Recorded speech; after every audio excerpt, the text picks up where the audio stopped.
Hello गाईहरू, के छ हाल खबर? तपाईँहरूको ठिकै छ होला होइन र? म नेकपा एमालेको कमरेड बाबर न्युपाने बोल्दैछु। हाम्रो जुन यो दाङ जिल्लाबाट गइरहेका छ नि प्रतिनिधि जुन सिलेक्ट हुनुभयो, ल भनौँ न, अब सर्वसम्मति अब सबै तरिकाले जे जस्तो सुकै भयो भने अब यहाँबाट माथि अब केन्द्र प्रतिनिधि तपाईँहरू सिलेक्ट हुनुभयो। तपाईँले केपी ओली हुन्छ नि, केपी ओली लगायतको टिमलाई सर्लक्क भोट हाल्नुपर्छ। यहाँ दायाँ बायाँ के गर्न पाउन्न।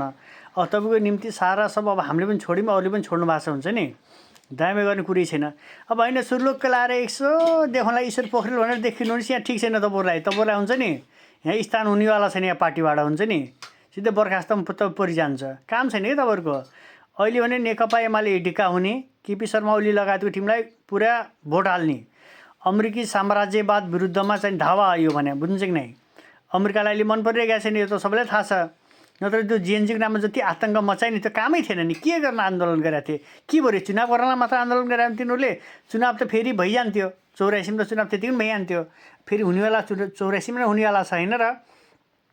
तर मेरो भनाइ के भनेपछि अलि सर्लक्क तपाईँ हामी एक ढिक्का भएर सबै कार्यकर्ता प्रतिनिधिमा सिलेक्ट भएको सबैले एक लौटीमा दायाँमा केही नगरेर केपी शर्मा ओलीलाई भोट हाल्ने हो। दायाँमा के गर्न पाउन्न तपाईँहरूले, बुझ्छ कि नै?